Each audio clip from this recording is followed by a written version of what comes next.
The key to looking professional on camera is to light yourself evenly. The good news is, you aren't stuck with the lighting you're in. With a few practical tips, you can make the most out of the lights you have, or improvise better lighting with lamps from around your home or office.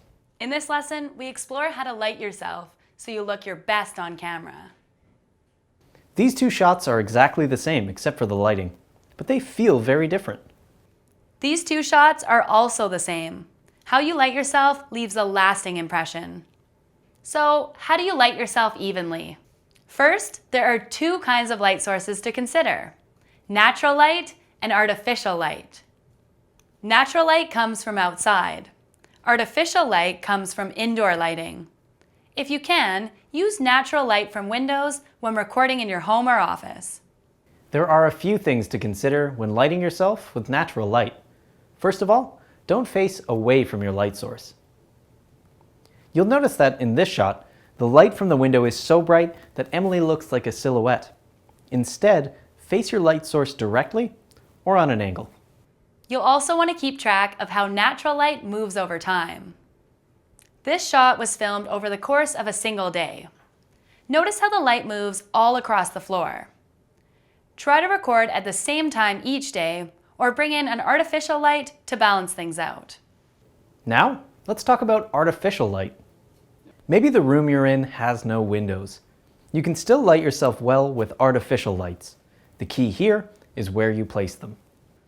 Most offices have overhead lights, but you'll notice that if you light yourself from above, you tend to look like this. Derek looks tired. Similarly, if you light yourself from below, you tend to look like this. Derek looks like he's telling a ghost story.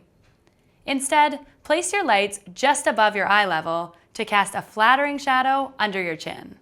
That might mean grabbing two table lamps to balance out your shadows. Place them on either side of your face so that where one light casts a shadow, the other light removes it. Place your lights on either side of your camera and check to see if they cast any reflections on your background and move them accordingly. If you notice a shadow around your nose, your lamps may be too bright. Use a lampshade to spread the light evenly, or move them back as needed. The final thing to consider is the color of your lights.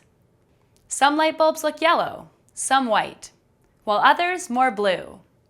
You'll get the best lighting if you use white bulbs. They match the color of natural light the closest.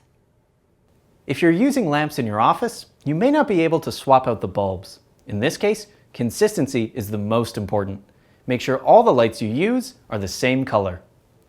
So now that we've covered the basics of lighting, how do you put that into practice? So here's an example. Raman finds a room in her office with some natural light, and she's careful not to create a silhouette.